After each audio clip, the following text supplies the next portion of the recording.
in the iStudy. Okay, and as I promised, I will put the PowerPoint lecture ahead of time so that you can start reading and maybe read the translation if ever you cannot understand, right? So I hope that you have opened the iStudy and you have already started reading and trying to understand our lecture this afternoon. So I'm now going to start sharing.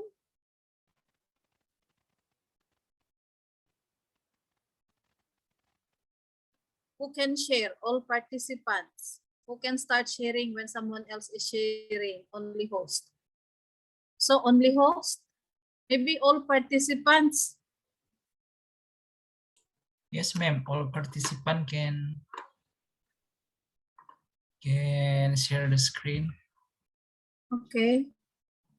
So I'm going to share now, but I cannot share because the host can only start sharing. Oh, I will try to setting it, Give ma'am. me permission to share.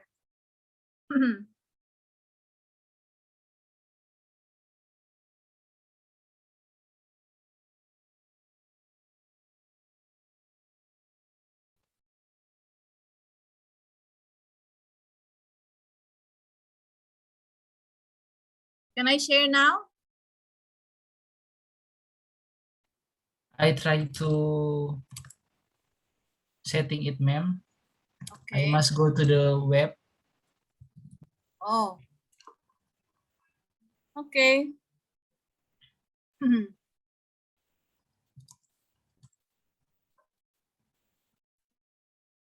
How is COVID in your place now? It's decreasing already?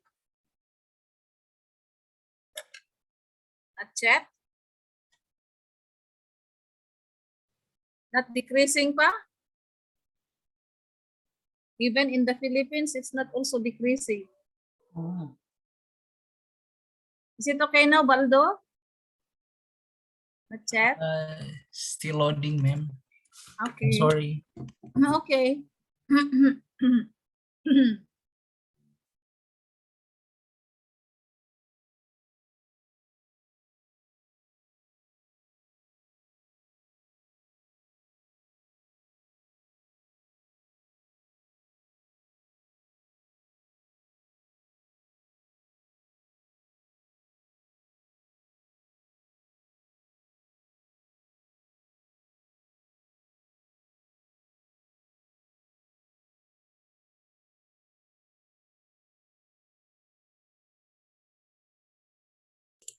Okay, ma'am.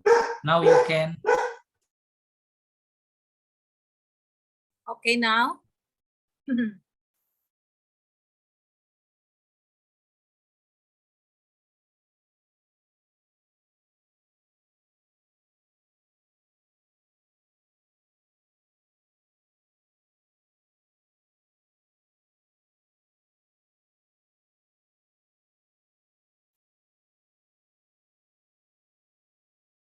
Can you see my screen?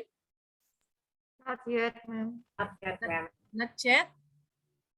Not yet, ma'am.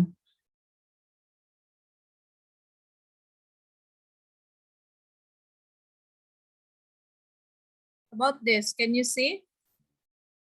No? Yes, ma'am. Not yet. Not yet? Oh, what happened? Oliver bisa nggak share? Oh, saya juga sih I bisa. cannot share. Yang lain bisa share nggak? Bisa. Bisa. Oh, kayaknya ada masalah dengan What Zoom-nya is the ini. problem? When if I click the share screen option, I cannot share. What goes out is who can share, all participants. Who can start sharing when someone else is sharing, all participants. That's all. Yes, ma'am. But I cannot share my screen. Sir Valdo. Okay, I'll try.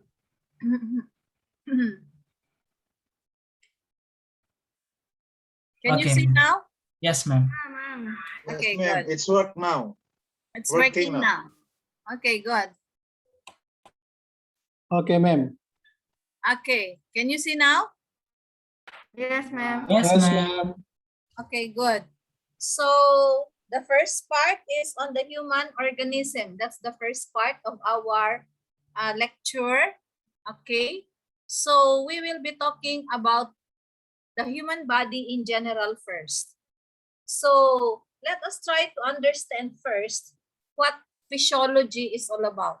Okay. Your study is advanced human physiology. So it's about human physiology. So what is human physiology? What does it say there? It is the science that is concerned with the function of the living organism and its parts and of the physical and chemical processes involved.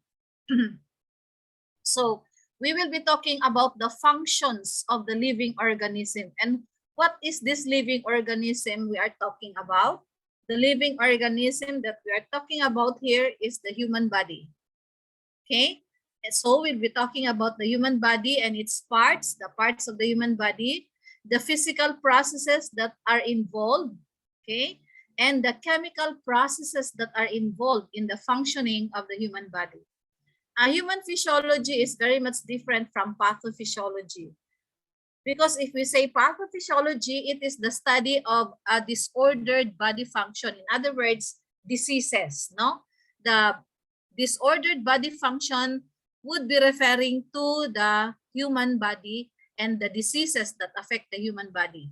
However, in pathophysiology, by the way, is the basis of the clinical medicine. We will not be dealing on this.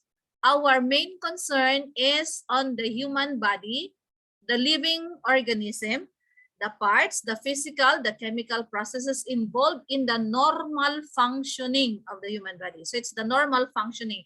It's not on disordered body function, no? The normal body functioning. Life is organized into different levels based upon the size, from a very small organism to a large organism. Okay? So we can say that the human body is made up of so many cells. Okay? So if you try to take a look at how the human body is organized here, it would start from a very small one. Remember, we mentioned that it starts from a very small one, okay, the smallest, which is the atoms, and then you can see it would become more and more complex. It goes to a higher level of complexity until you will have the organism, which is the human body in itself. Okay? So we have what we call unicellular organisms and multicellular organisms. Okay? Unicellular organisms, as the word says, uni, it means that these organisms have nothing but only a single cell. So this is a picture now of a very simple organism. It's a unicellular organism. I'm sure you know what organism is this. Can anybody tell me what organism is this picture I'm pointing? Amoeba. Pardon? Amoeba, ma'am. This one is a unicellular organism. You can see there are so many cilia around it. This is actually an example of a paramecium. Okay, it's a lab specimen normally. Okay, so if you're going now to compare a unicellular organism from that of a multicellular organism, you can see here just only one cell. But here you can see an organism which is considered a multicellular organism. Okay, it has more levels of organization. So you can see this is the first level, the atoms. Second level, you have molecules, and then you have the cells, the tissues, the organ system, and the organism. So these are the levels of organization which are found in a multicellular organism to make sure that the whole body can function properly, to make sure that the whole body can work correctly, even when it is doing many things at the same time. Sometimes we would say, oh, this cannot work well because there are many things that the body is doing at the same time. But because of these different levels of organization which the body has, then the body can do many things at the same time. Okay? So we have here starting from the atoms down to the organism. Okay, so we can say now that the human body is a complex society of differentiated cells. It's a complex society of so many cells that have changed from the simplest until it grows and become a more complex structure.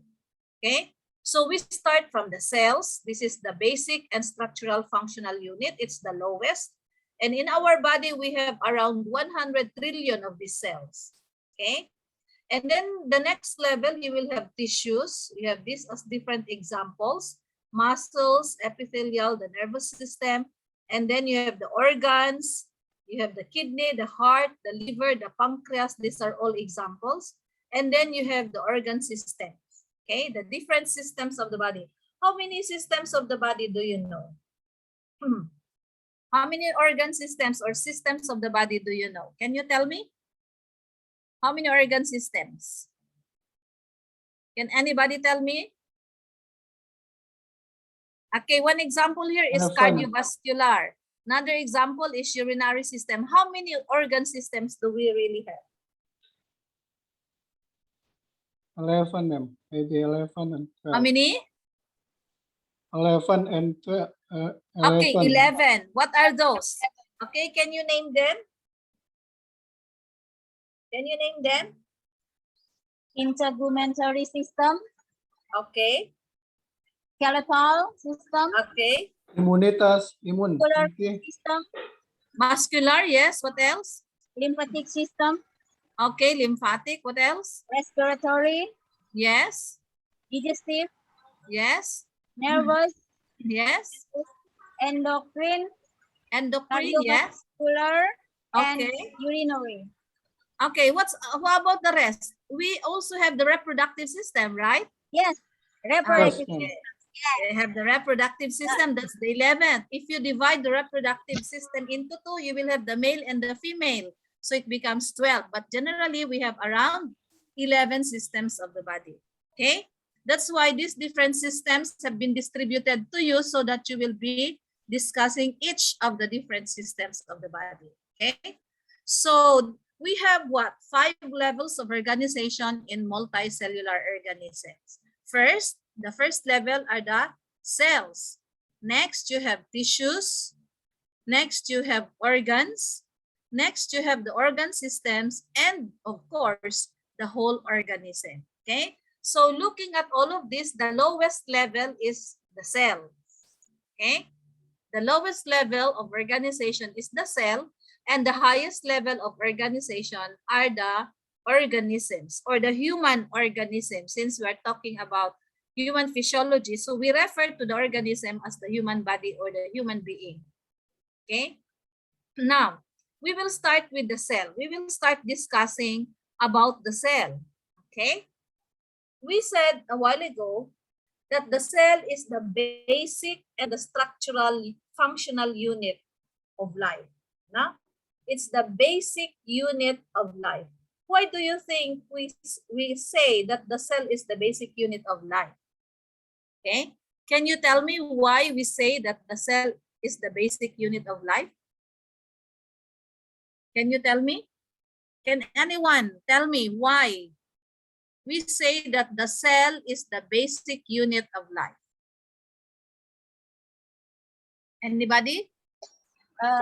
Because they come in discrete and easily recognizable package. They are easily, okay.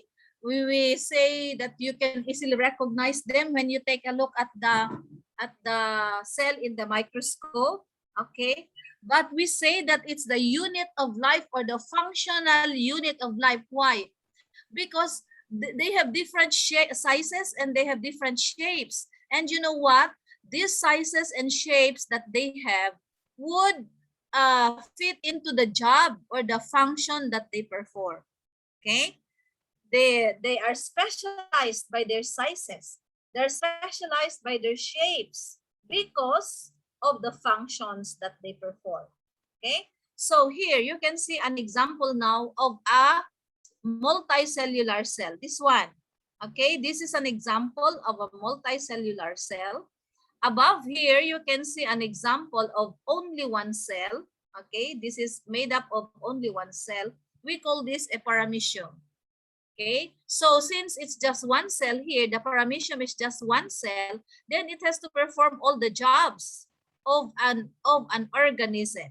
Okay, but in a multicellular cell, since there are so many cells, each of these cells have their own function, and all of these function together to make the organism survive. Okay, now you have I'm sure you have seen examples of cells under the microscope. Okay, you may have a skin cell, you may have a bone cell. What else? You might have a muscle cell, isn't it? Okay, all of you are science teachers and you have been probably working on cells, isn't it? Okay, you might have been looking at cells under the microscope already. Okay, so all of you have now a clear idea of what cells are. Okay, the next level are the tissues. How do you describe or define a tissue? What is a tissue? Can you define what a tissue is? A group of cells in the same function and shapes, ma'am. Okay, good. They are groups of cells that have the same function. What is very important there is the same function. They function, they have similar functions. That is what we call a tissue. Okay, so for example, I'm going to group different cells. Like I have here a bone cell, and then I have here a skin cell, and then I have here a muscle cell. When I group these three together, do they make a tissue? Yes or no? I have here I have one bone cell, I have one skin cell, I have one muscle cell. I group them as one. Can they make, or do they form a tissue? Yes or no? No. No. Why? Because not the same function. Yes, they don't do the same function. You call them a tissue if this group of cells will have to perform the same function. Okay? So we have here different types of tissues now.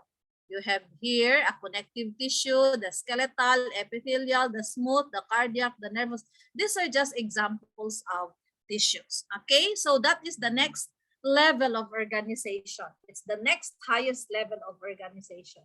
Okay? So tissues are made of the same type of cells grouped together to do a specific job. Take note. They are of the same type, okay? And then they are grouped together to do a specific job. They have a very, very specific job, okay? Same type of cells, they do a specific job. In other words, they perform just one job. They are grouped together as one, and therefore they have to function as one. So we have here 4 kinds of tissues in our body. 4 general kinds of tissues. We have the epithelial tissue, so you can see here the example. And then you have here the muscle tissue. You can see in the picture that there are several types of muscle tissue.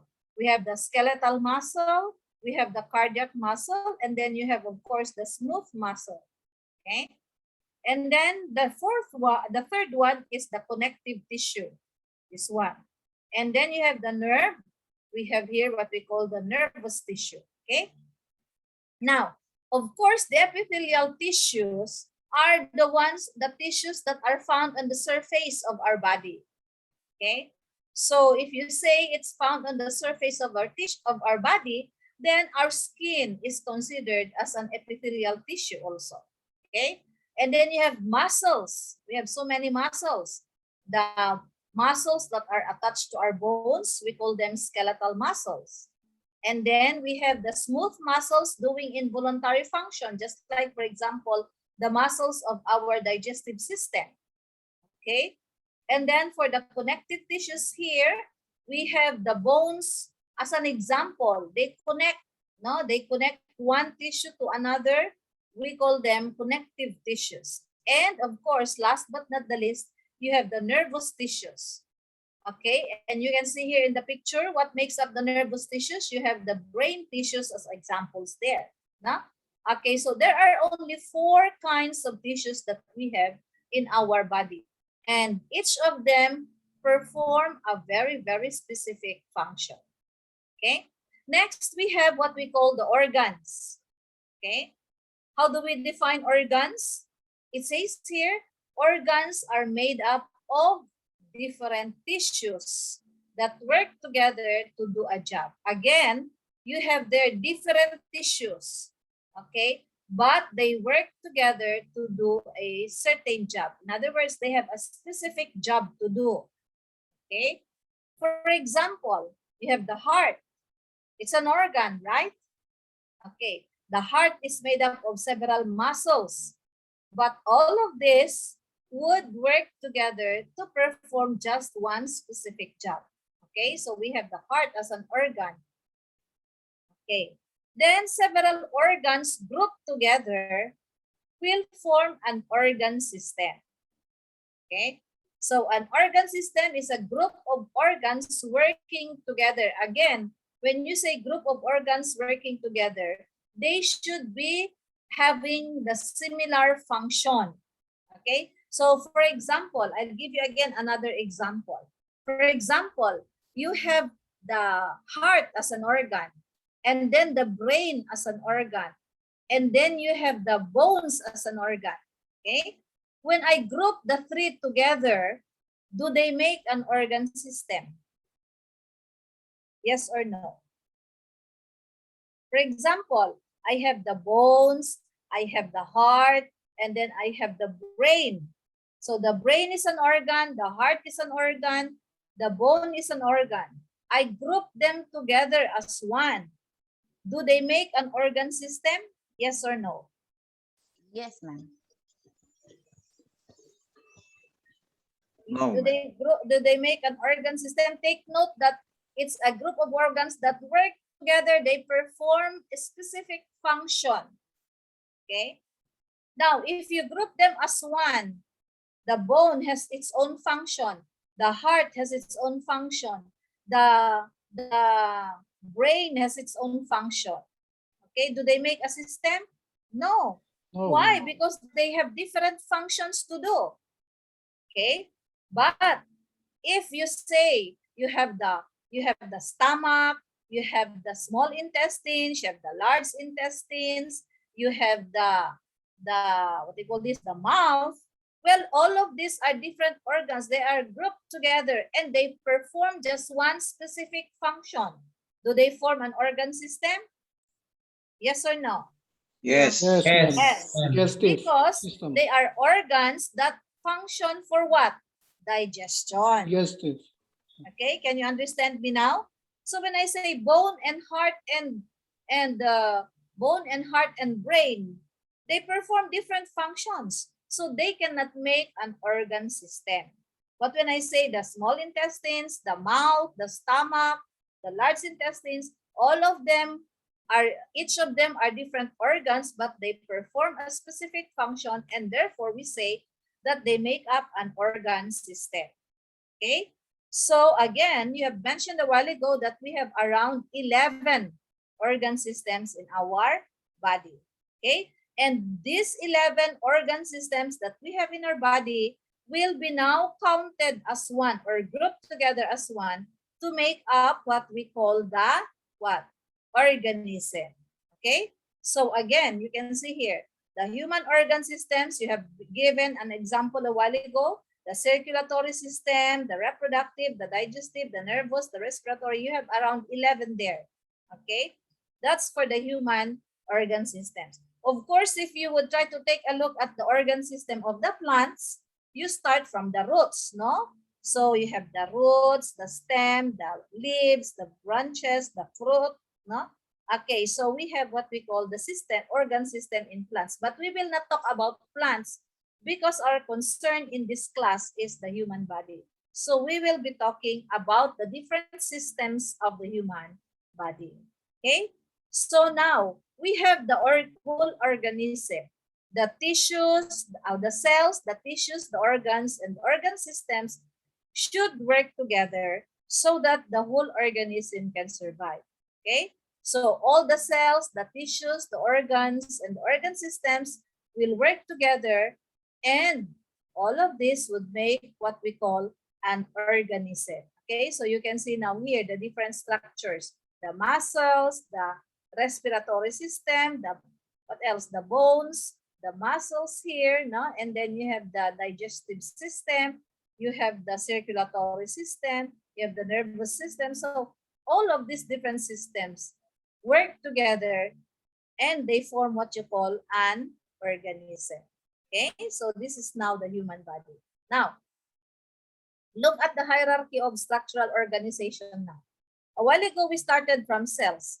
But if you still would try to look at the smaller part of the cell, no? If you try to take a look at the smaller part of the cell, we have what we call the chemical components. So it's made up of atoms, molecules, no? Atoms and molecules. So cells are made up of molecules. Molecules are made up of atoms. However, normally we don't consider the molecules and atoms already in the hierarchy. No, they belong to the chemical level.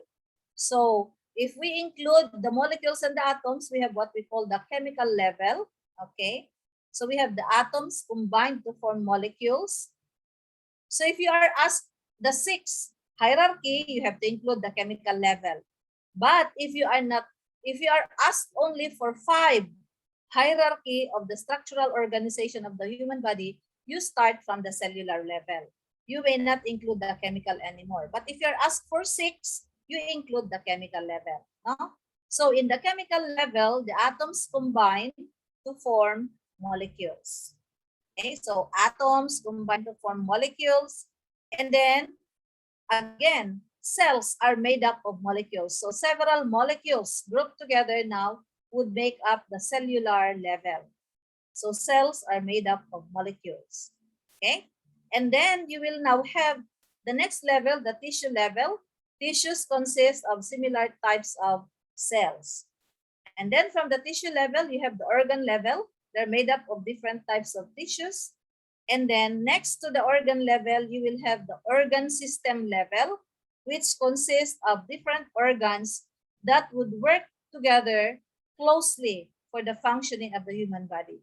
And the last level is the organismal level, okay, wherein we say that the human organism is made up of many organ systems. So you can see the structure now, the hierarchy of structural organization of the human body.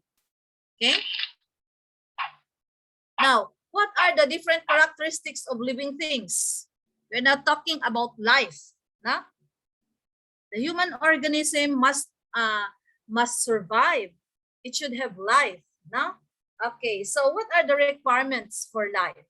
What are needed for the cell or the human organism to survive? Okay, here are the requirements for life. Number 1, what is the first requirement? Anybody? I want somebody to read that. Okay, what is the first requirement for life? In other words, for an organism to have life. Living things. Okay, what is the first requirement? Anybody? The first living things are made up of cells. Okay, that's the first requirement. All living things are made up of cells. Okay, so unicellular organisms made up of 1 cell, multicellular organisms made of more than 1 cell. The smallest unit of an organism that can be considered alive are the cells. That's why we started with the cells as the basic and functional unit of living things. Why? That's the smallest unit for the organism to be considered as living or alive. An atom is not a living. It's not living. Okay? A molecule is not living, but the cells, okay? The cells need to survive. The cells are alive. Okay? So cells are the smallest unit of an organism that can be considered alive. No? So if you start with the hierarchy of structural organization of a human being, since we talk about life, then we have the cell as the lowest level. Okay? Atoms and molecules do not what? Atoms and molecules do not have life. Okay, so the first requirement is living things are made up of cells. Okay, next, what is the second requirement for an organism to have life? Okay, another one. I want again another person to read this. Who can read this? Living things reproduce. Okay, living things reproduce. Okay, what do we mean when you say reproduce?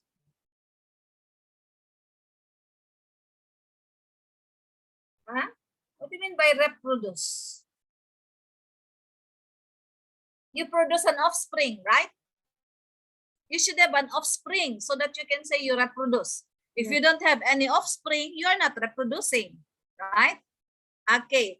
Now, of course, for living things, there is only what we call, there are only two means of reproduction on living things. Of course, this would include the plants, no? So there are only two methods of reproduction. We have the sexual and the asexual reproduction. Of course, asexual reproduction is true to plants. But for human beings, there is no term as what we call asexual reproduction in human beings. No?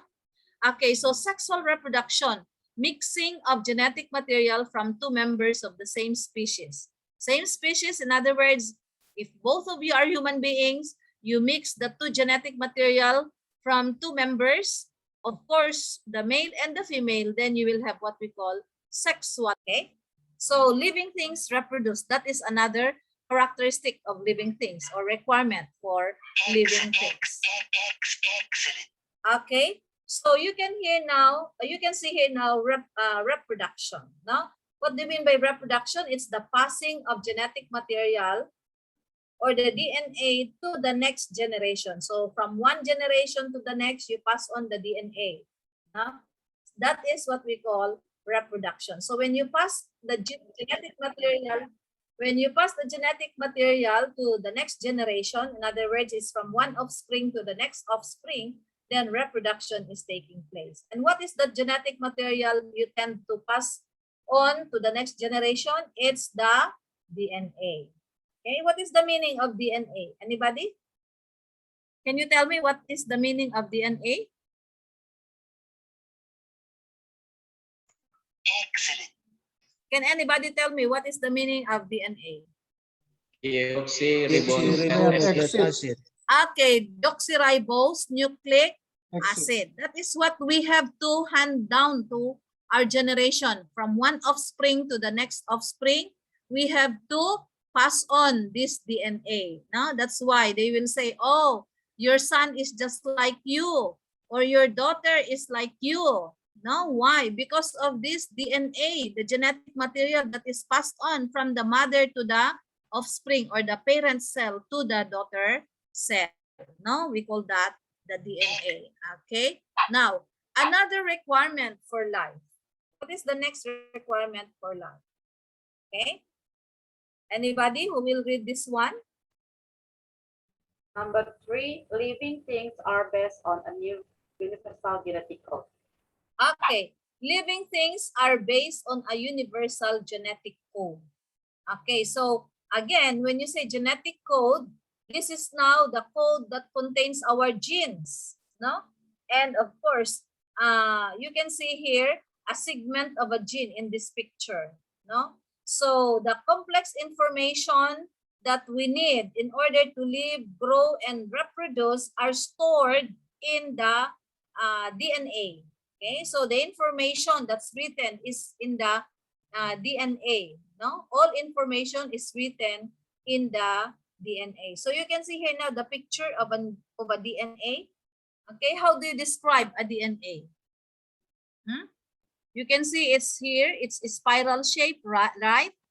Okay, we call this a double helix strand.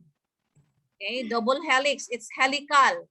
It's what do you call this? It's spiral, and it's double stranded. So you can see here one strand, okay, and then this one is another strand, and you can see here the different rungs of the ladder there.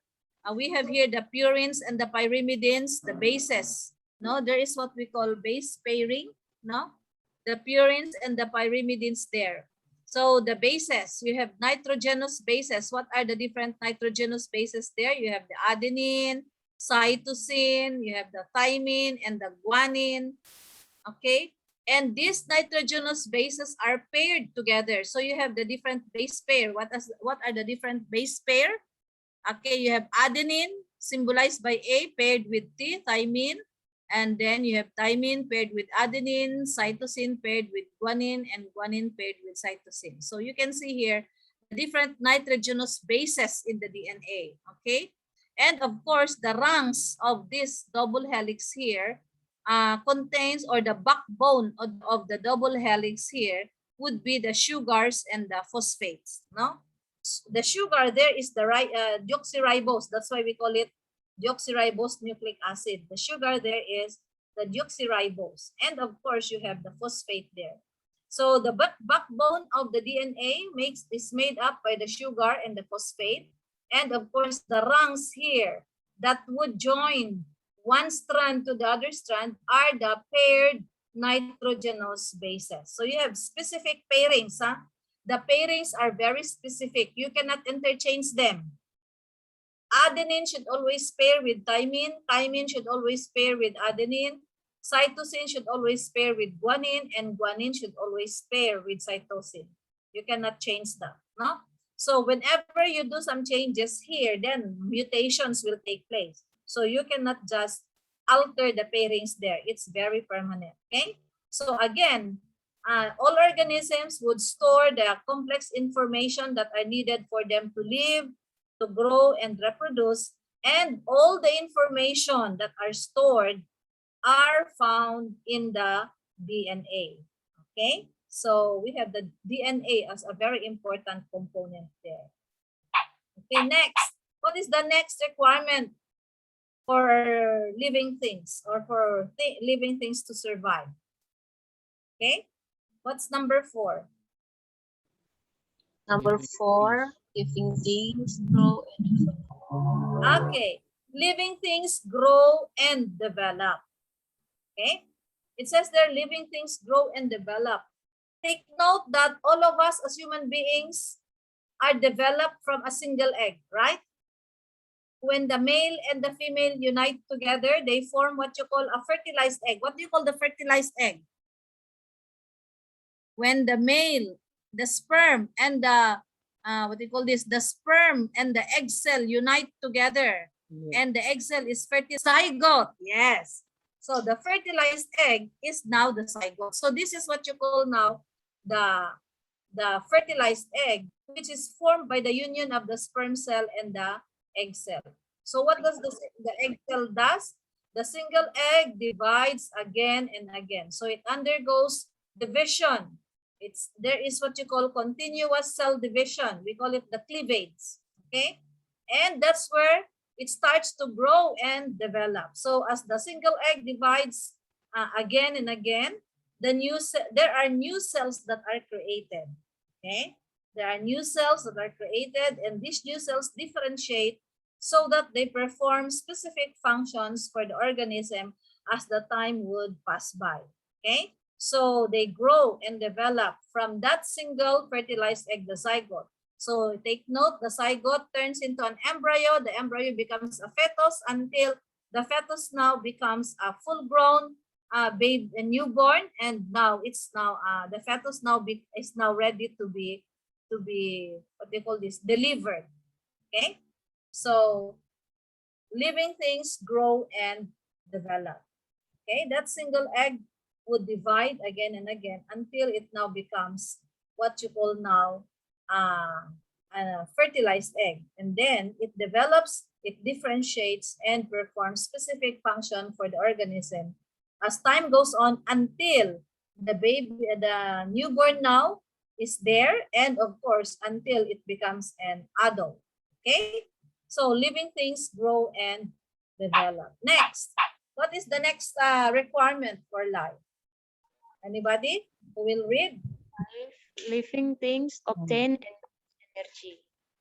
Okay, living things obtain and use energy. Okay, so here you will see that all living things need energy. Why do we need energy? We use this energy in order to what? We use energy to grow, we use energy to develop and reproduce. Okay?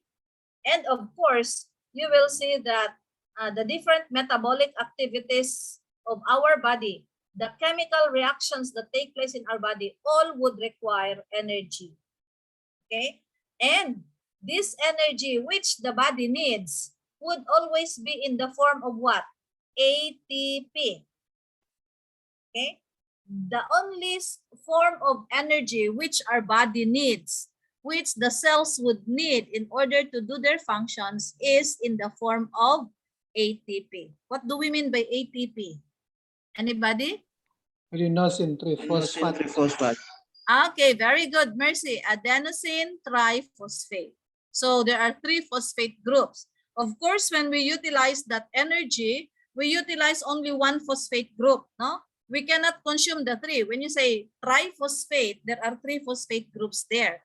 But we don't consume the 3 phosphate groups as we do our body functions. We only utilize 1 phosphate group. So what happens when we utilize 1 phosphate group as our source of energy, then the ATP is changed into what? ADP. What do you mean by ADP? Adenosine Diphosphate. diphosphate. Yes, di means 2. So in other words, when we utilize 1 phosphate group to perform our body functions, or when the cells utilizes 1 phosphate group to do their functioning, then the ATP becomes ADP. And that ADP cannot be utilized by the body anymore. It cannot be utilized by the cells anymore. So what should be done? You have to return the lost phosphate group, or you have to change the 1 phosphate group that has been utilized by your cells. Okay?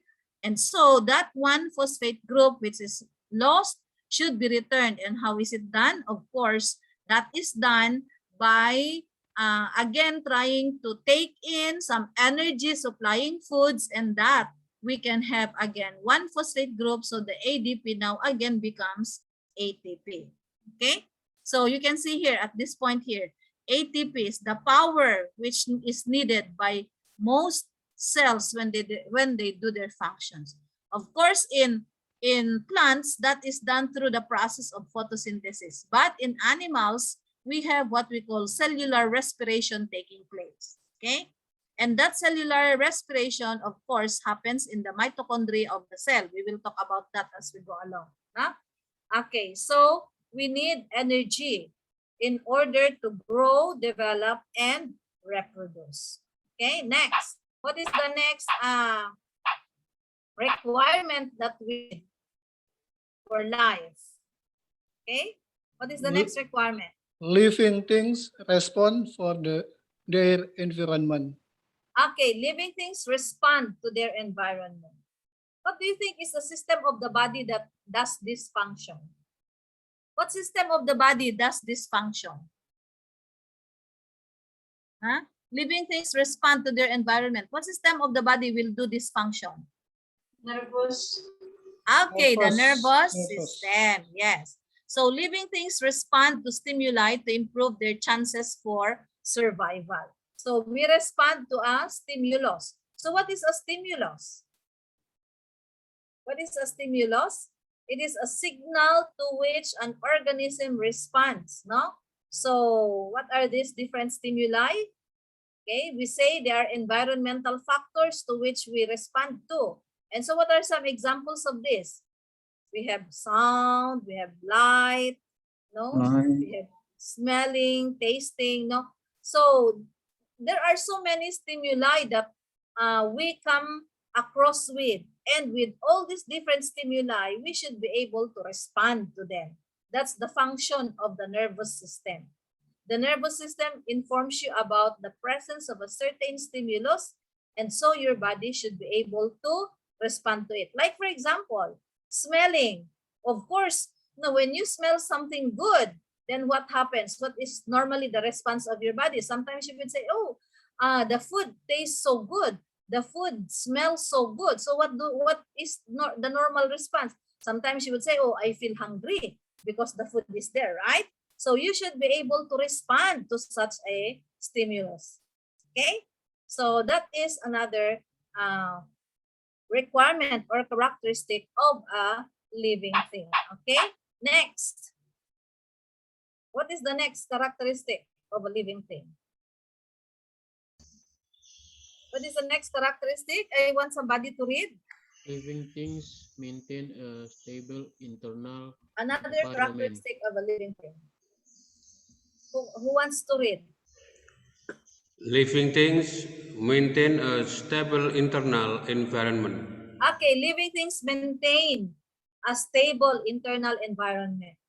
In other words, organisms would need to keep conditions inside their bodies constant. Okay? So whenever there are conditions that exist in our body, then this condition should be kept constant as much as possible. Okay? And this process wherein our body would maintain a stable internal environment is what we call homeostasis. Okay? A stable internal environment is what we call homeostasis. For example, what are some conditions that exist inside our body? Okay, when it's very hot, what do we do when it's very hot? Normally, we have to sweat, isn't it? So that our body would not be having overheat inside when it's very hot. What do? We have to sweat. So the sweat will have to release the excess heat that we have in our body. Okay? Or what else are some examples? You feel sensations of thirst when you have, for example, when you are, let's say you lack water in your body, what do? You feel thirsty. Or sometimes when you need food, your body would need food, then what is your response? You are hungry. See?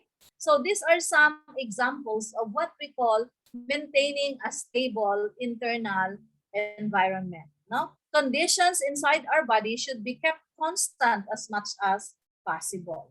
Okay? So, we will have the last requirement before I continue further discussing on what homeostasis is. I'll give you examples later on. So let's finish the characteristics of living things. And we have the last one. Okay, what is the last one? Taken as a group, living things evolve. Okay, taken as a group, living things evolve. Okay. Basic traits of individual organisms inherit from their parents usually do not change. Okay. In other words, the traits that are handed down from the parent to the offspring do not change. You always have the same trait coming from your parents. They don't change. Otherwise, if you have different DNA now from what you have in your parent, then probably they are not your parents. See? Okay, so the traits that you inherit from your parents, the DNA, the information that is written in the DNA coming from the parent cell usually do not change once it is handed down to the next offspring. Okay, so they taken as a group, they living things would have to evolve. Okay, now we are done with the different characteristics of living things. Before we discuss some more about homeostasis, let's try to understand some terms that we use in physiology, anatomy and physiology. Okay, let's try to understand some terms. There are what we call now different areas in our body, and there are different terms that we need to understand. Like, for example, axial region. When you say axial region, what do we mean? The main axis of the body. When you say appendicular region, you're talking about the limbs, no? So when you say the limbs, that would refer to your upper and lower extremities. In other words, your hands and your legs. They belong to the appendicular region. When you say axial region, we have the trunk of your body, the main axis of your body that would start from the head, the neck, and then of course your chest down to your hips, okay? And all the attachments to that trunk would now belong to what you call the appendicular region or the limbs, okay? So these are the different regional terms. Now, we also have some directional terminology, okay? Like for example, anatomical position. Okay, look at this picture here. This person who is standing is now in anatomical position.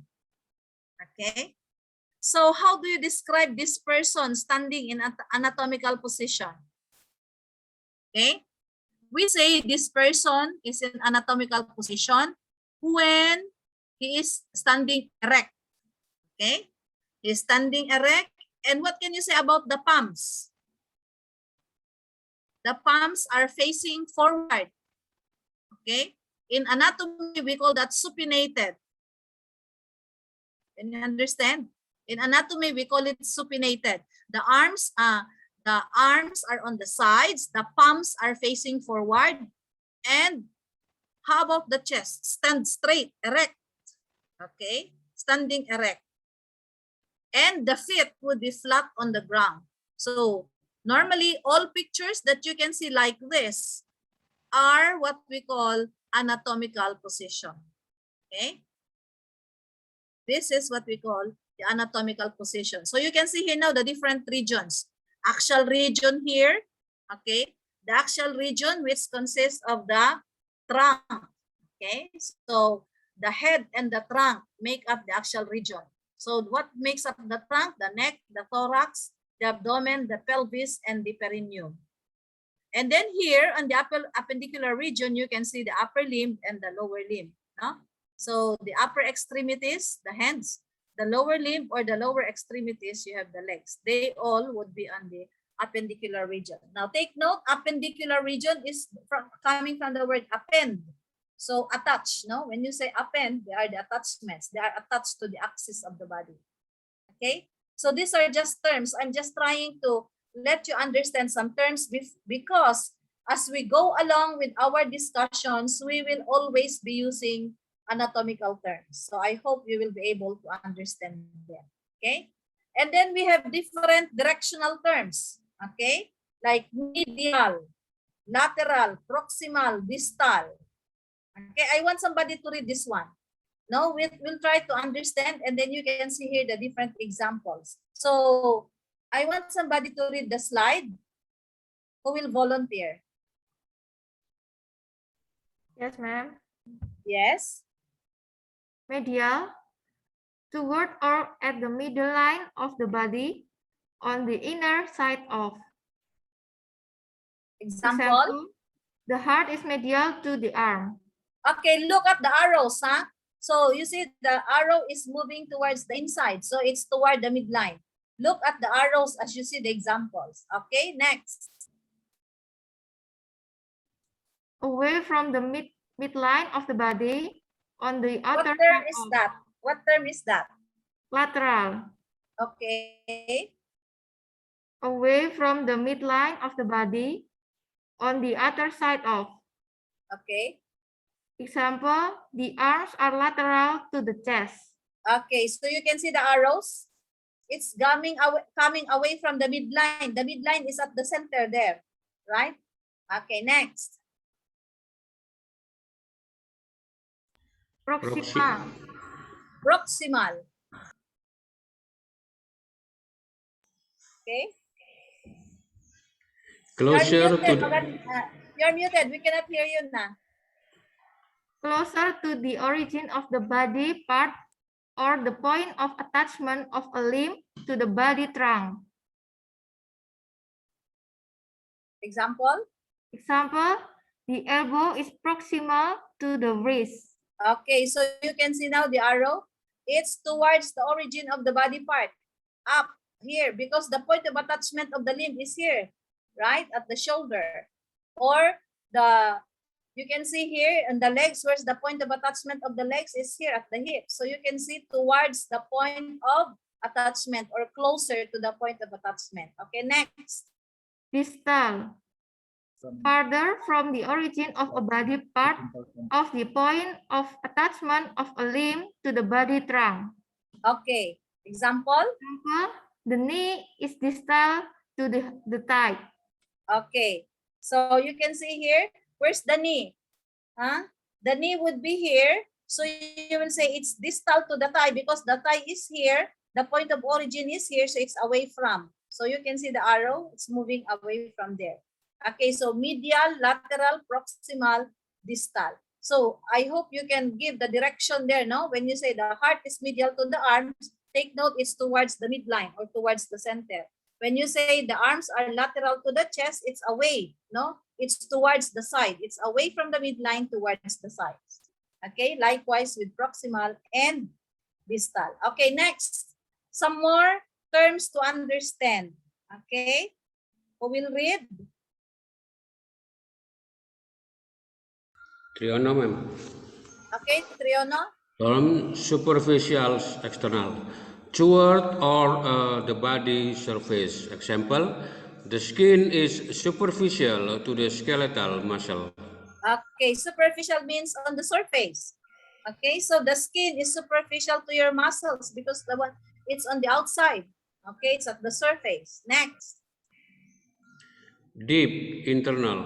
Away from the body surface, more internal. Example, the lungs are deep to the skin. Okay, the lungs are deep to the skin because it's away from the surface. Okay, next. Obsilateral, on the same side. Example, the right heart and right foot are ipsilateral.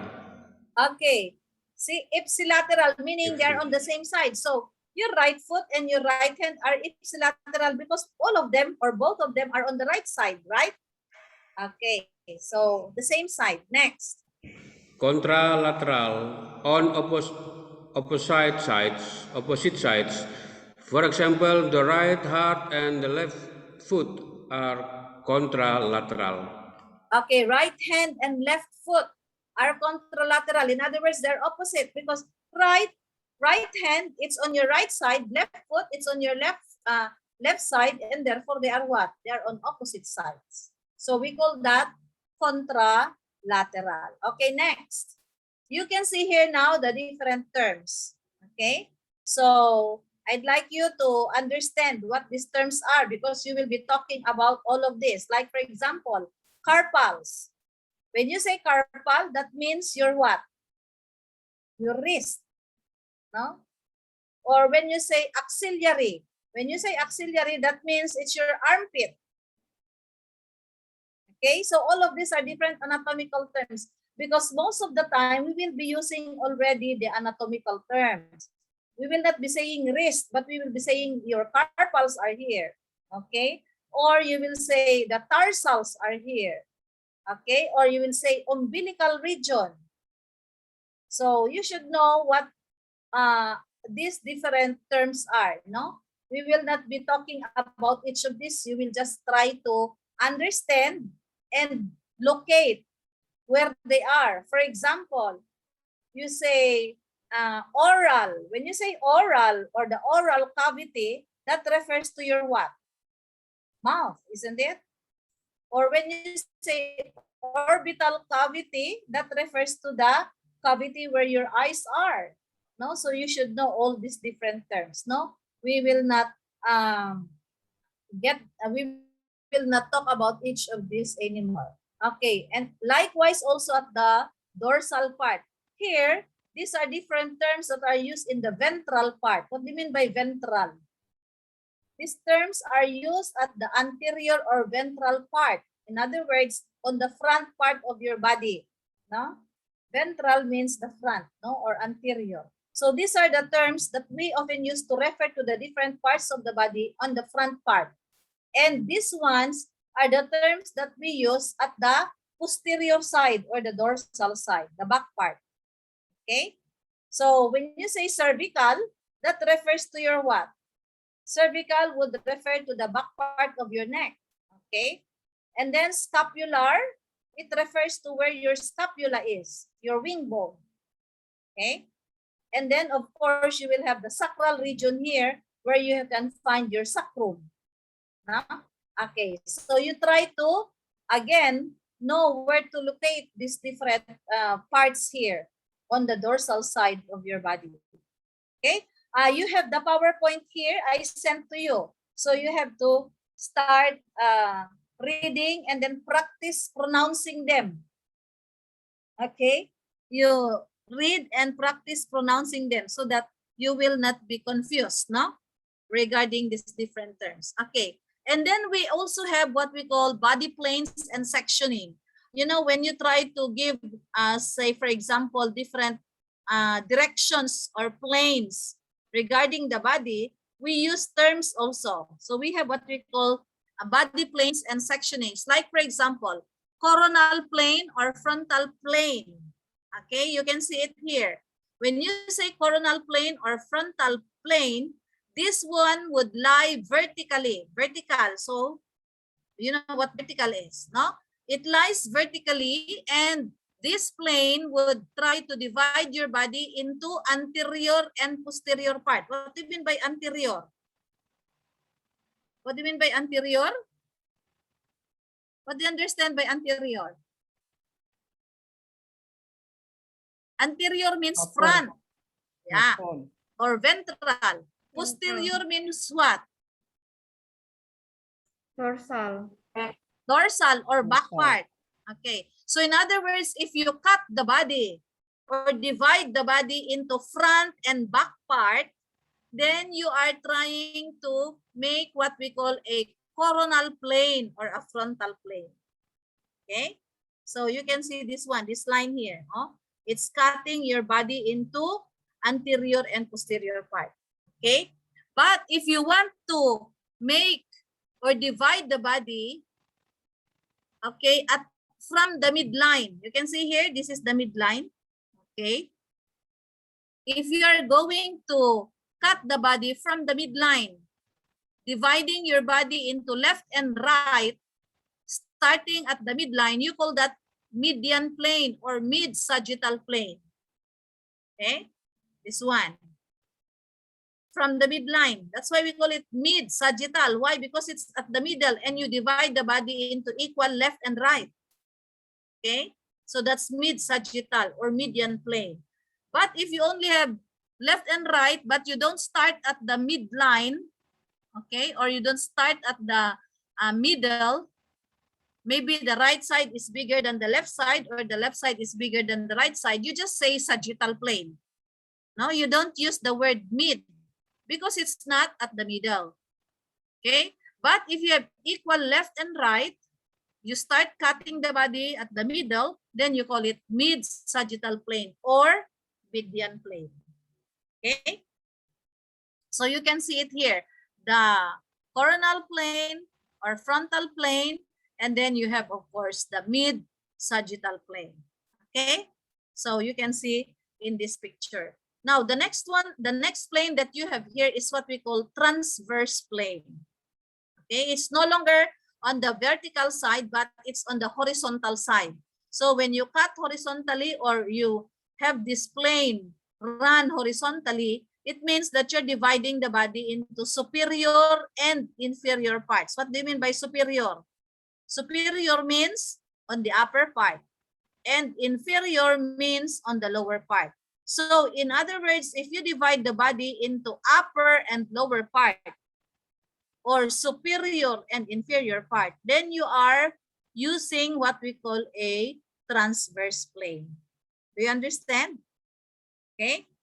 Here you have a coronal plane dividing the front and the back part. Okay. And then you have mid-sagittal dividing into left and right sides.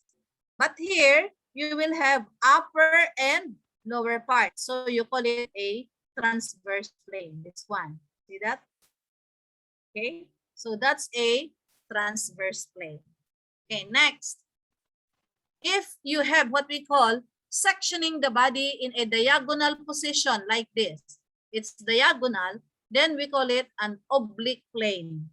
Huh? So you can see here an oblique section. It's being cut through the trunk. You call it an oblique plane. Okay? And then we have here the abdomen of the body divided into 9 abdominal regions. Now, this one is used by what we call this medical specialists. No, it's used by medical specialists. These different regions of the body, so that it would be very easy for them to locate where the pain might arise in the abdomen. No? So if you look at it here, this is the abdominal area of the body, and you can see these lines, no? This one, there are red lines there. Can you see my cursor? Are you following my cursor? Okay, you can see here the lines. There are 9 regions. So on the upper part, there are 3. The middle, there are 3. And then on the lower part, there are 3. Okay, so you can see here on the left side, on the right side, there are 3 there. You have left 3, and then at the middle, you have 3. Okay, so you have these different regions now. So you can see here, in this area, we have what we call the epigastric region. Here, where the umbilicus is, you call it the umbilical region. And here, you can see the hypogastric region. Of course, here, you have the right hypochondriac. Hypo means under, and chondriac refers to the ribs. So it's under the ribs. Here, right lumbar region, so it's in the lumbar area. And here, you have the right iliac region. So you can see here where the ilium is. No, that's part of the hips. And then here you have on the left side also. Okay.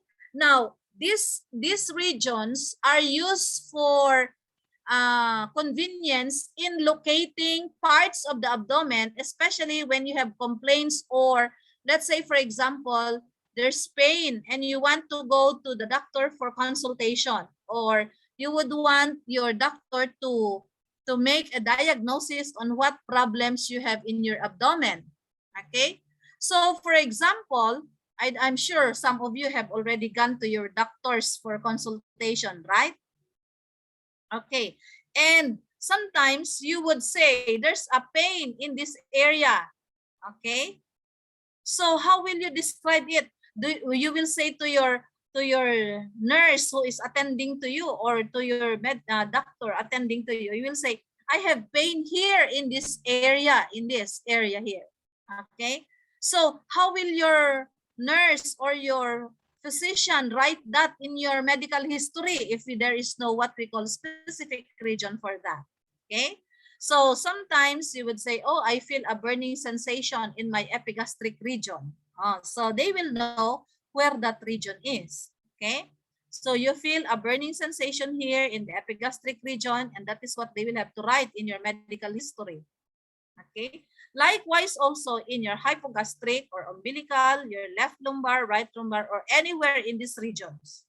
Okay, so there are 9 regions. And with these 9 regions that we have in the body, it's very easy to locate what organs are in these regions. Nah? What organ do you find in the epigastric region? Sometimes they will say, oh, I feel a burning sensation in my epigastric region. So they will have to find out now what are the organs that are found in the epigastric region. Okay? Or they would say, oh, I feel pain here in my hypogastric region. Okay, so if you say you have pain in your hypogastric region, then it would be easy to determine what are the organs under the epigastric region. Do you understand? Okay, so if you look at this picture here, okay, the abdomen is divided into 9 regions there. Are you following my cursor? Huh? Can you see my cursor? Yes, ma'am. Yes, ma'am. Yes, So we you can see here the lines. Yes, you Yes, can see ma'am. here the lines. There are 9 lines there, and you can have 9 regions. And you will see inside what are the organs that are found in the epigastric region, what organs are found in the umbilical region, what organs are found in the hypogastric region, and then what organs are found in the right hypochondriac, in the right lumbar, likewise also here. Is that it? Okay, so can you tell me now, Can you give me one example of an organ that you can find in the epigastric region? Looking at this picture now, can you tell me now what organ can you find in the epigastric region? Stomach. Okay, the Liver. bigger part of the stomach, right? The fundus is there. So much or more of the part of the stomach would be found in the epigastric region, isn't it? And in fact, you can see even here the pylorus of your stomach. Okay, where do you find the liver? Where do you find the liver? What region? Right hypochondriac region. Okay, right hypochondriac region. Isn't it? The right hypochondriac region. And you can see here now the large intestines. Okay, the ascending part or ascending colon of the large intestines. You can find it here in the, what region is this? Right lumbar region. Okay, right lumbar region. Now, where do you find your urinary bladder? At Hypogastric hypogastric region. region. Okay, very good. Because you can see the picture there, isn't it? Yes. So it's Yes, ma'am. very easy now to determine what problem occurs and what organ is affected basing on these different regions. So you say, oh, I feel pain in my hypogastric region. Well, most of the organs in the hypogastric region are in the urinary system. Some parts of the digestive system, okay? But most of it are on the urinary system, and there might be even a part of the reproductive system here, right? Okay, where do you find the appendix? Where do you find the appendix? Right iliac. Gastric region. Pardon? Right iliac, ma'am. Is it? Gastric. Hypogastric. You can see that most parts of the appendix is where? In the right hypogastric region. In the hypogastric region, right? Yes. Hypogastric region. You can see here the cecum of the stomach, large intestines, okay, is in the what? Right iliac region. Right. Okay. So looking at all of this, you will now be able to determine which organs are found in these different regions. Diba? It's very easy to locate or tell where the pain lies if you know what specific region. No? If you know what specific region it is, and you will know probably what organs. You will know what specific organs are affected when you feel those pains. No? So you can see your liver, it's here in your right hypochondriac, and then most of the parts of the gallbladder are in the right hypochondriac. Your spleen is in the left hypochondriac, right? Okay, so you can see that there. No? Okay, so you have there the 9 abdominal regions. Okay, or another way also of dividing the abdomen is to have 4 quadrants. Okay, this one is on 9 regions. Okay, another way of locating organs is to divide your abdomen into 4. So we call that quadrants. So you can see here the right upper quadrant, the right lower quadrant, the left upper quadrant, and the left lower quadrant. And if you use these quadrants in trying to locate the organs, then you will see that most of it, of the liver, would be in your right upper quadrant, right? And then your appendix will already be in the right lower quadrant, isn't it? Okay. Your appendix will already be in the right lower quadrant, but you will see that your urinary bladder would be divided. You have some parts of it in the right lower, some parts would be in the left lower quadrant. Okay. And if you look at the stomach here, most of the structure of the stomach would be found in the left upper quadrant. No? So you can also have this as a means of locating organs in your abdomen. Okay. Well, it depends on which one would make your, what you call this, your medical professional or medical personnel. It depends on what would make your medical personnel convenient in trying to locate the organs there. Okay, so you have it there. Now, all these different functioning of the body would exist at all levels of organization. The cells, They have their own functioning and they are controlled by the genes. They are controlled by operants and proteins. We have transcription factors taking place there and the transport of membranes. We'll talk about membrane transport in the next chapter. Okay, and then also tissues. There are also what we call control in the tissues by the paracrines and the autocoids. And then the organ systems also control and integrates functionings of the body. Okay, so in other words, regulation and integration, control of activities exist in all the different levels of organization. It exists in cells, it exists in tissues, it exists in organs, and even in organ systems. Okay, now a while ago, we mentioned that one of the characteristics of a living thing is to maintain a stable internal environment. And what do we call that? We call it homeostasis. Okay? We call it homeostasis. Now, what do we mean by homeostasis? It's the maintenance of a stable environment.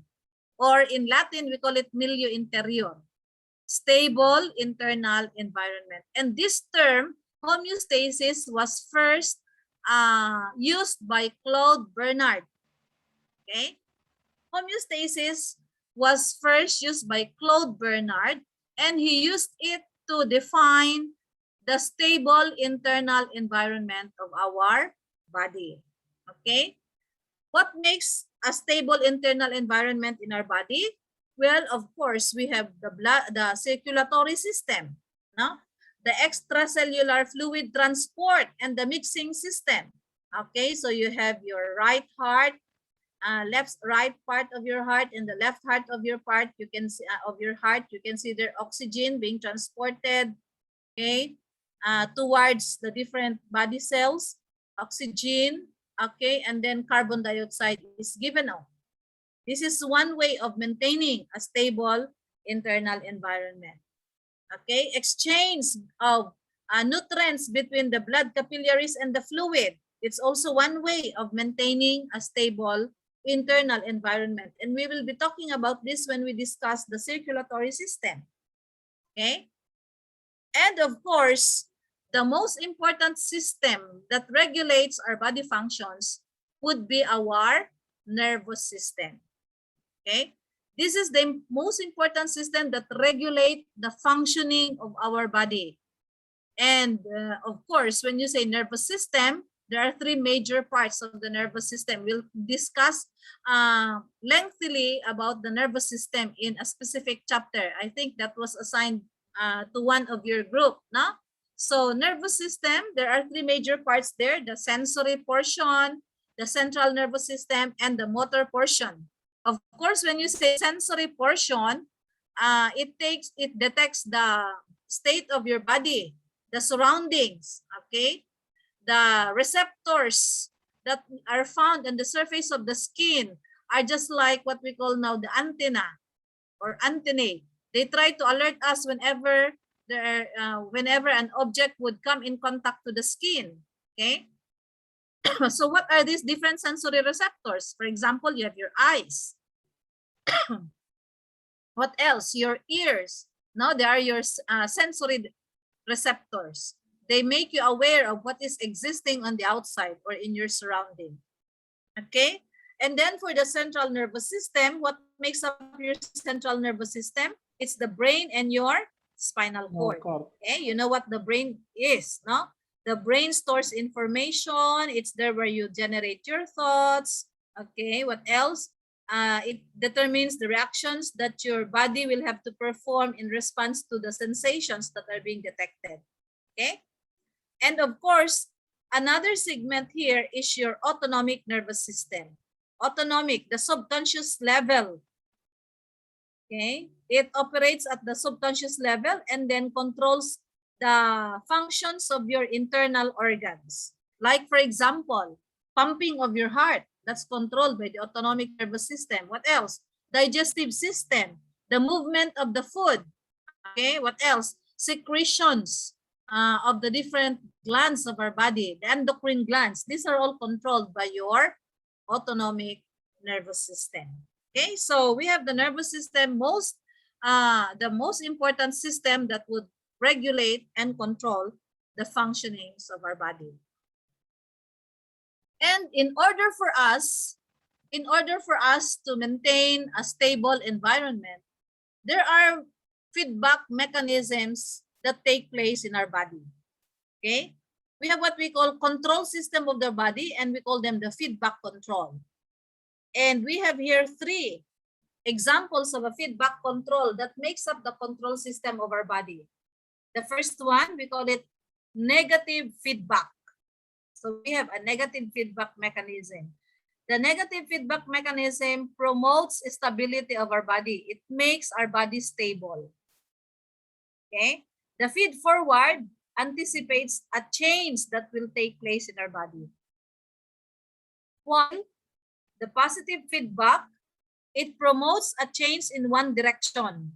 In other words, it does not return back to the normal. It's always in one direction. So since it's always in one direction and it does not return back to normal, then the body becomes unstable. And when the body becomes unstable, you will expect death or a disease that will happen. Okay? So in a positive feedback, it promotes instability because the change would just be in one direction. And once it's unstable, it may result to disease or even death. Okay? So looking at these 3 different feedback mechanisms, we have the negative feedback maintaining homeostasis in our body. The negative feedback maintains a stable environment in our body.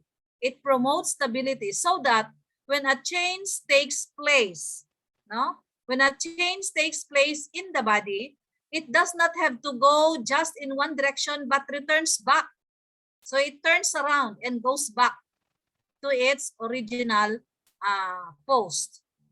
So the change would be moving not in one direction, but it's a bi-directional movement or change. Okay.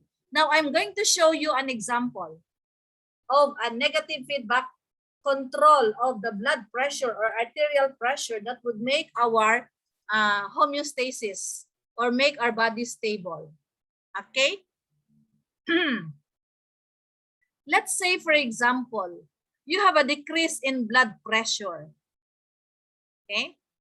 You had a decrease in blood pressure, probably because of some conditions that you were exposed to. You were probably depressed, or you experienced a change or a decline in your arterial blood pressure.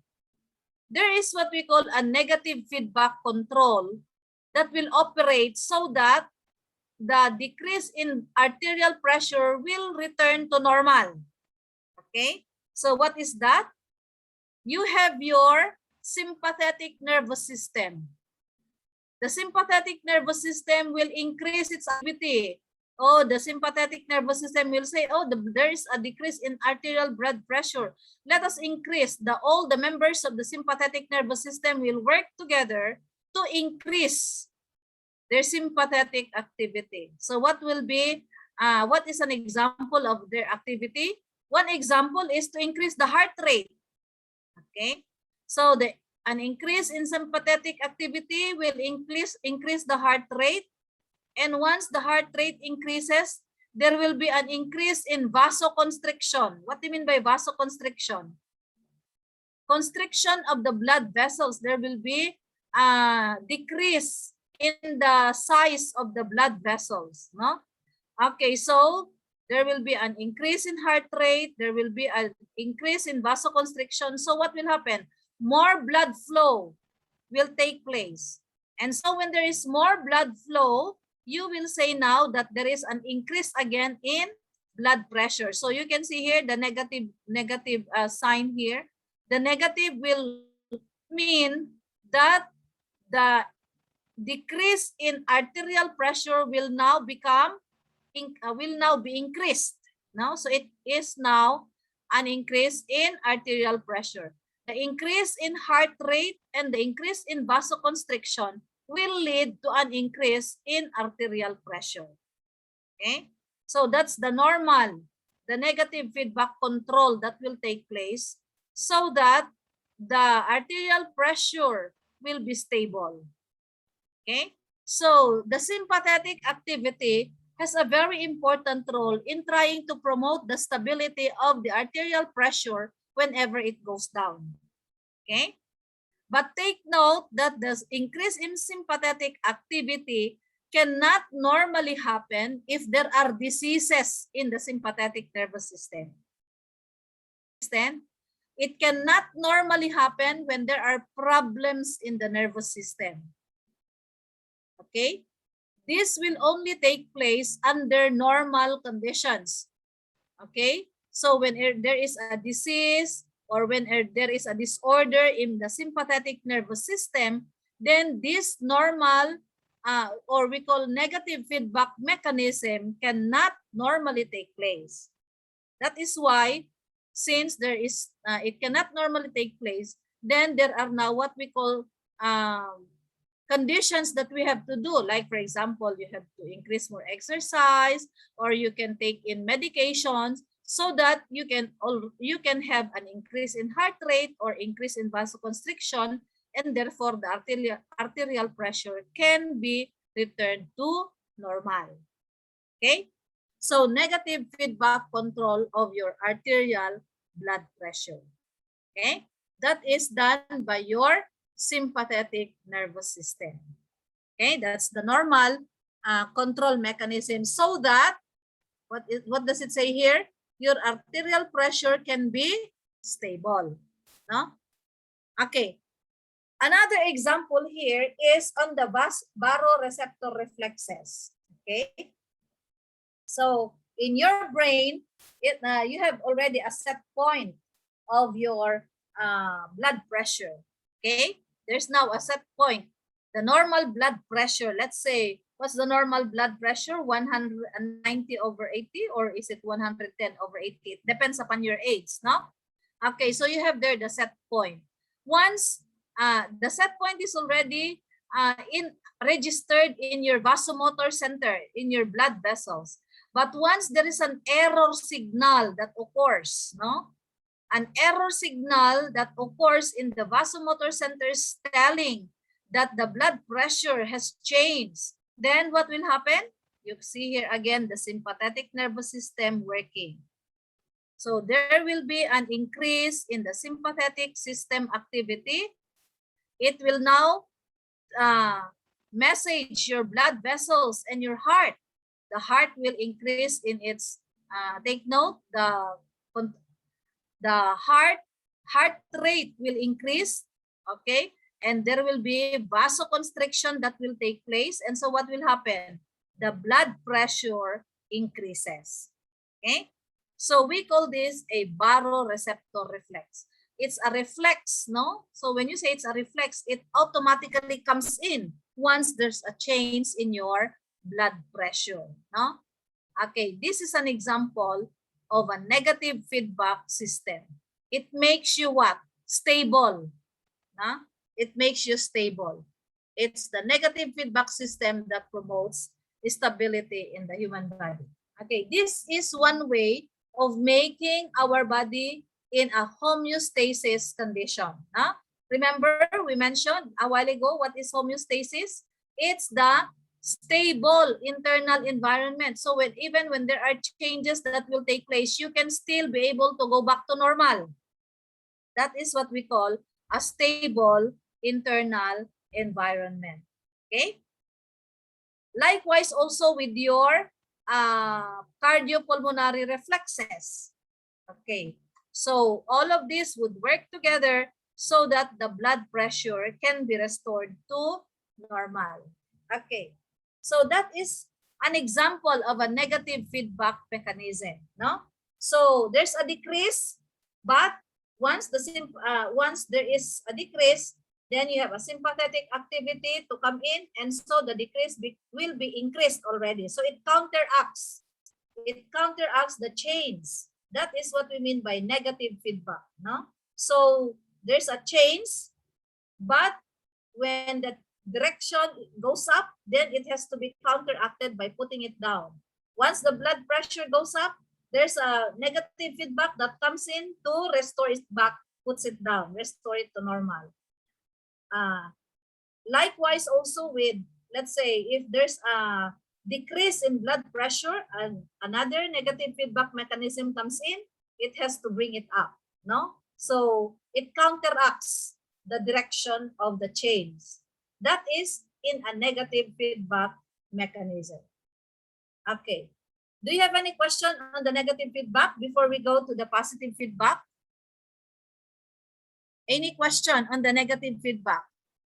Like, for example, you have what we call now a change in blood pressure. What else are some conditions that may affect our environment? A change in temperature, body temperature. Okay, it's still a negative feedback would come in, so that it would now try to what? Try to restore it back to normal. No, that's why we say we sweat when there's too much heat. Okay, so that we will not be able to experience overheat in our body. Okay, that is under a negative feedback system. Of course, when you are sick, when you have fever, the internal environment is already unstable. So the negative feedback mechanism may not come in to work, and therefore you need antipyretics to bring the fever down. Okay, so the negative feedback mechanism won't work there in case of a disease. No? Okay. Do you have any question with the negative feedback mechanism?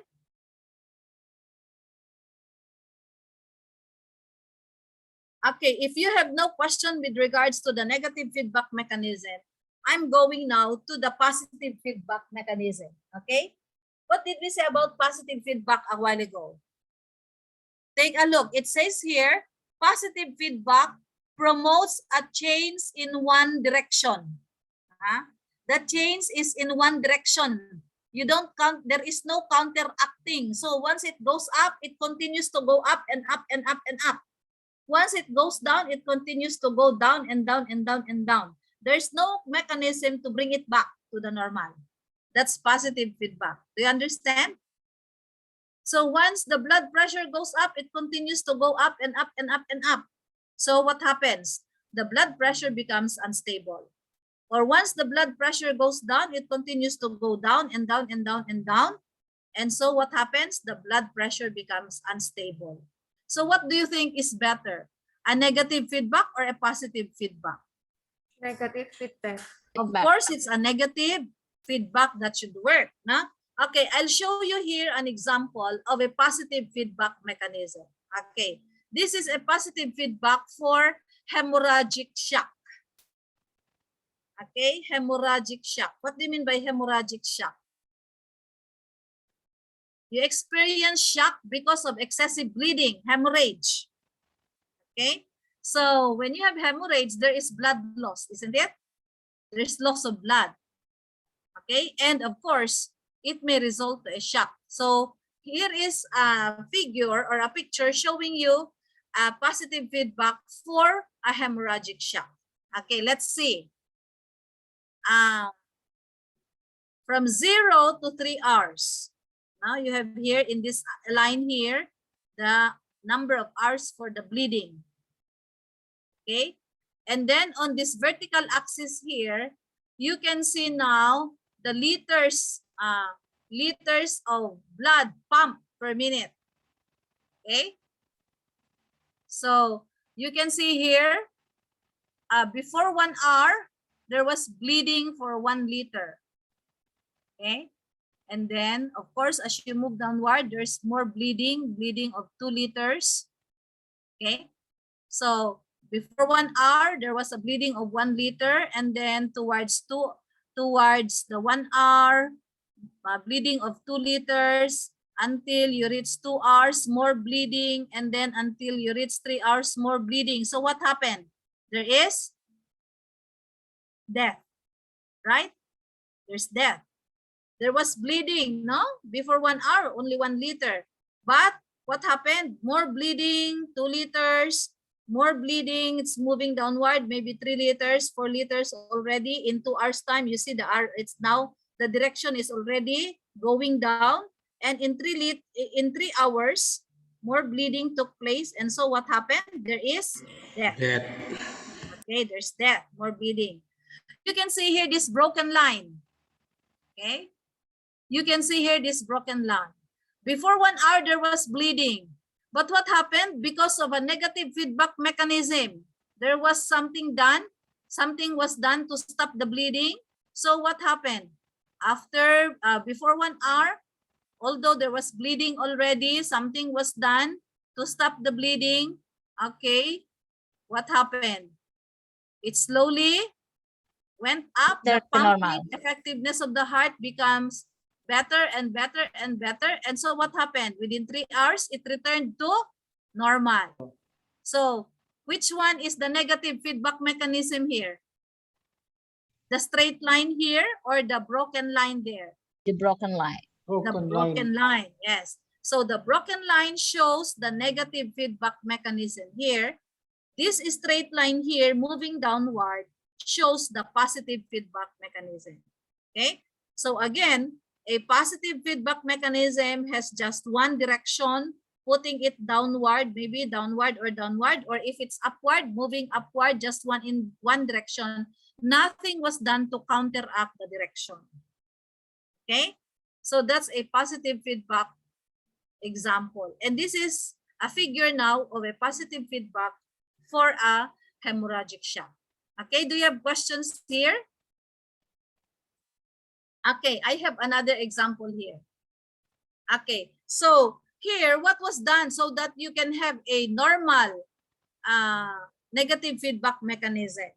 Or what was done so that you can see that the positive feedback mechanism went on? Okay, here is now the positive feedback. Why is it that there will be more and more and more blood and nothing was done, so there's death? Okay, look at it here. Okay, so you can see here severe hemorrhage taking place. Take note, this is hemorrhagic shock, no? Hemorrhagic shock. It's a positive feedback again. So there was severe hemorrhage. And so what happened when there was severe hemorrhage? Bleeding. There was a decrease in venous return. What do we mean when we say venous return? There was a decrease in blood flow going back to the heart. Okay, nag-hemorrhage, there was hemorrhage. So since there was bleeding, there is not enough blood to go back to the heart to be oxygenated. Okay, so there was a decrease in venous return. And so what happens because there was not enough blood that reached the heart? Of course, you will see that there is also less cardiac output. In other words, there will be less blood that will be pumped out by the heart because there was less blood that returned to the heart for oxygenation. Okay, so you can see here a less cardiac output. Not enough blood pumped out by the heart. And so because there is not enough blood pumped out by the heart, what's the after effect? There was also a decrease in blood pressure. Very low blood pressure. And because of a decrease in blood pressure, then there will be less what? Coronary blood flow also. There will be less blood also that will supply the heart muscles. Okay?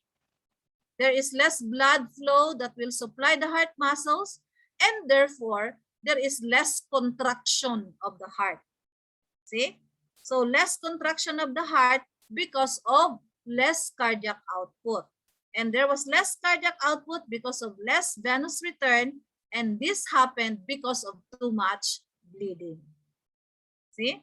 So there is less cardiac contraction. Okay? So this is an example of a positive feedback mechanism. Okay? So generally we can say that a positive feedback mechanism or a positive feedback control tends to be harmful to an organism, to the human body. Okay? It tends to be harmful to the human body because it makes the internal environment unstable. It disturbs your homeostasis. It's unstable it disturbs your homeostasis. And what did we say a while ago? In a in a positive feedback, okay, there's instability, and eventually there is what? Disease. Okay? And of course, if that disease is not treated, then it may lead to death. See? Okay, so here, you have here now the examples of a positive feedback.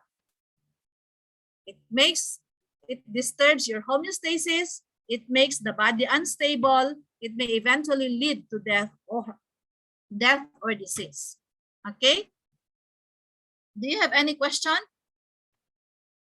In other words, our body would be stable, the internal environment would be stable because of the negative feedback control that normally takes place.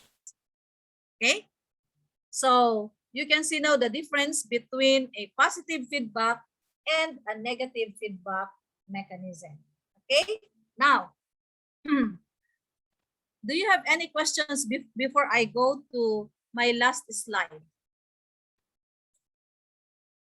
Do you have any questions?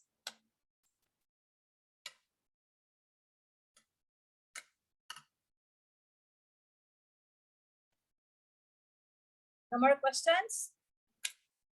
Okay, now let me show you.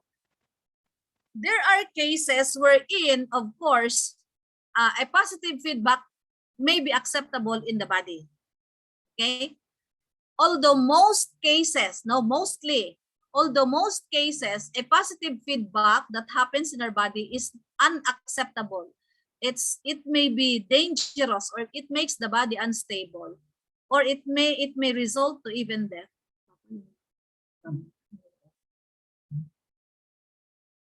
You know. Okay? So it makes the body unstable. And so the positive feedback may not be acceptable in our body. Okay? However, there are cases wherein we need a positive feedback mechanism, or we need a positive feedback control. Okay? Like, for example, I'll give you an example. During delivery of a baby, okay, there will be, there are, of course, most of you have experienced probably delivering already a baby. No? Okay, what do you experience when you deliver a baby?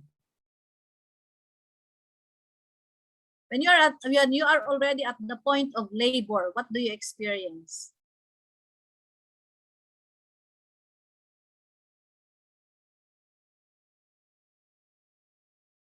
Who among you has experienced already delivering a baby?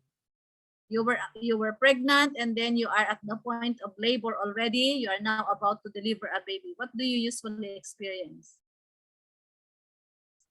I cannot tell you who among you is already married, no? So, who among you has experience? Ellen, have you tried? Not yet?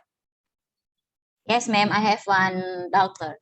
Okay, so what did you experience when you were at the point of labor? Point of labor. It's really painful. Yes, ma'am, because I with Caesar. Oh, it's cesarean. Yeah. That's why. So you cannot really experience the labor because you had cesarean. Who had the normal delivery? I want somebody who had a normal delivery. Who else? Let me see who are in the group. How about Me, ma'am. I cannot determine. How about Mega? Have you? Not yet? Not yet, ma'am. Not yet. Sino dito? Angel is also single, I believe, right? No, ma'am, I'm married. You're married, so you already have a child? Not yet. I have. Okay, I have cesarean son. also? Cesarean also? Normal apa sesar? You cannot relate what I will say if you did not experience. No, for me, I experience it, so I can relate with it. Me, ma'am. Did you have normal delivery, Angel? No. Maganda maybe, ma'am. It's normal delivery. Maganda. Yes, I'm asking Angel first before maganda. Oh, Angel, did you experience labor? No. No, because cesarean also.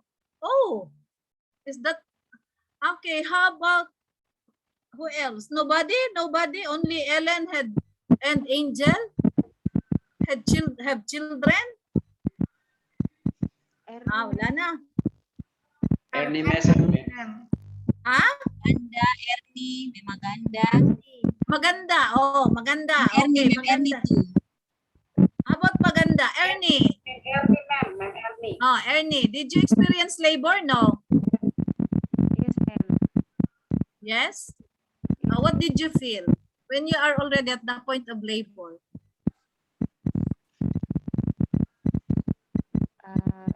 Ma'am Ellen ka bantu ngomong gitu. Pengalaman melahirkan, ma'am. Triyono, you are dictating. Triyono, do you know what they feel? Sekali sebelum melahirkan, masih sudah melahirkan sudah ya hilang gitu ya. Mega, what is that? Okay, how about you, Mega? Not yet, ma'am. No, what are they telling? I cannot understand. Ernie will share about his her experience, ma'am. What is her experience? But some of us will translate. You will translate. Please, Ernie. Ya, ma'am. Jadi memang Okay, let me tell now. You can relate with me, no? That is actually it's an example of a positive feedback which is acceptable in the body. Because we were saying a positive feedback is not acceptable in our body, right?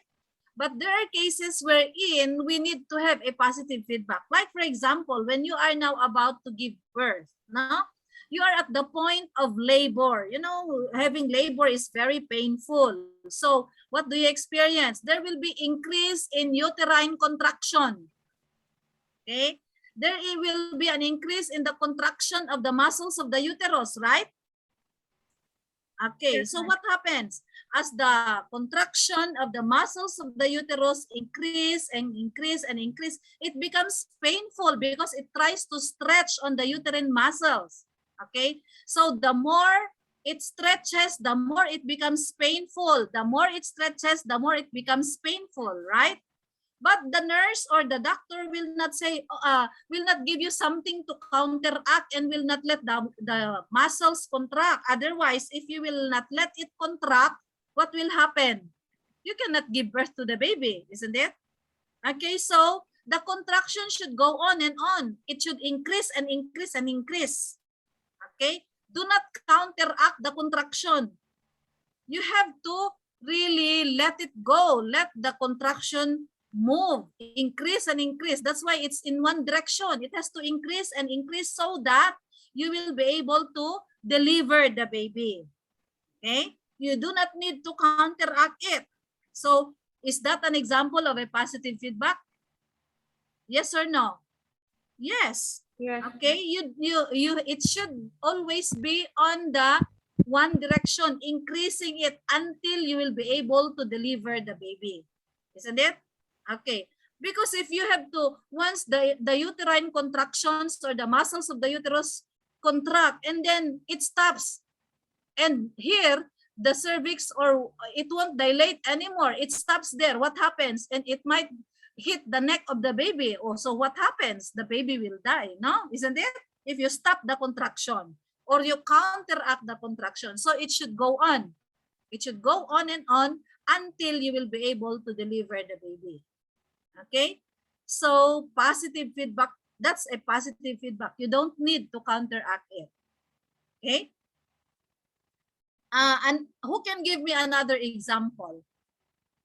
Can you think of another example wherein we may accept or wherein a positive feedback may be acceptable?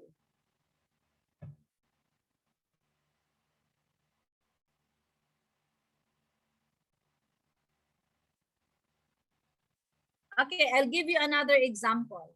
Okay, Another example here that I have is on an action potential. Okay, nerve impulse conduction. Remember your nerve impulse conduction by the nervous system. Okay, wherein you will be able to have muscle contraction, you will be able to feel the pain, no? Depolarization or the conduction of an action potential. Okay? We call it also a positive feedback. Why? Because the cell should depolarize. And once the cell depolarizes, okay, the cell membrane becomes permeable to sodium. So you should let the cell depolarize so that once it continues to depolarize, the cell becomes very permeable to sodium, and so there will be influx of sodium, and therefore what will happen? There will be a decrease in the cell membrane potential, and there will be impulse conduction. Therefore, you will feel the pain, or you will be able to sense pain, or you will be able to see something, or you will be able to hear something because of an action potential that had been transmitted by the nervous system. So you have to have continuous influx of sodium. You don't need to stop it, because once you will also stop the influx of sodium, then what will happen? The membrane will not become permeable, and there will be no nerve impulse conduction. Okay, and take note that nerve impulse conduction is important for a muscle to contract. Okay, a muscle cannot contract once there is no nerve impulse conduction. And in order for a muscle to contract, there should be depolarization of the muscle cells, and so the cell becomes permeable to sodium, and sodium would influx towards the cell membrane, and so the cell membrane decreases its potential, and there will be conduction of impulses. Okay, so an action potential is also an example of a positive feedback mechanism in our body. Okay, so although we say that a positive feedback becomes a threat or it may be dangerous to the body, there are cases wherein a positive feedback should happen in our body. Okay? So the positive feedback that should happen should be there. The positive feedback which is not desirable should be, should be counteracted so that we can maintain our, we can maintain our homeostasis. Okay? We can have a stable internal environment in our body. Now, there are so many examples of homeostasis, maintaining a stable internal environment in our body by having a negative feedback mechanism. And as we will be discussing the different systems of our body, we will come across so many examples of negative feedback mechanism. In the nervous system, we have a negative feedback mechanism taking place. In the endocrine system, we have a negative feedback taking place. In the nervous system, we have a negative feedback taking place. Digestive system, circulatory, almost in every system of our body, we have a negative feedback mechanism taking place so that we can maintain a stable internal environment. Okay? So that ends our presentation this afternoon. Do you have any questions with regards to what we have discussed this afternoon? The PowerPoint slides are already in your hand. As I said, I sent them already this morning. So you can go over, read them again. Okay? Read and study them again. If there are terms that you cannot understand, or if there are words that you may not be able to understand, you can, that's the time now that you can take a look at your translations so that you will be able to understand the terms. No? That the reason why I sent this ahead is for you to read and understand. Look at the translations if there are words you cannot understand, so that as we discuss in class, you will be able to follow through what we are talking about. Okay? So do you have questions with regards to our discussion this afternoon?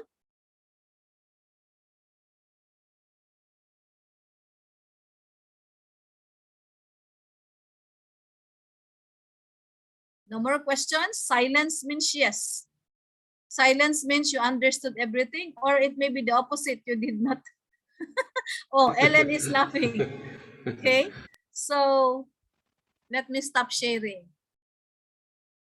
Okay, so do you have questions? Triono, did you understand what we were talking about?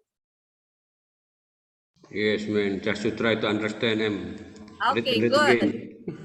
Anyway, you have the PowerPoint and you have the record, so you may read and go over them again so you'll be able to understand. Okay?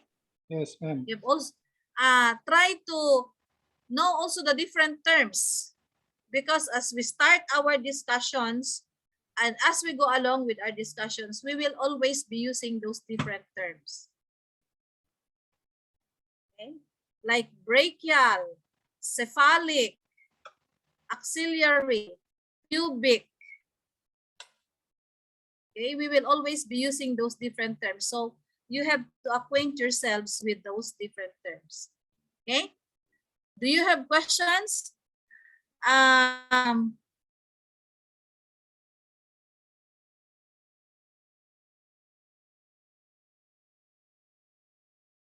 If you have no more questions, then we will end out to read more what we have discussed this afternoon, or you can start preparing also your presentations. Okay, who is our first presenter?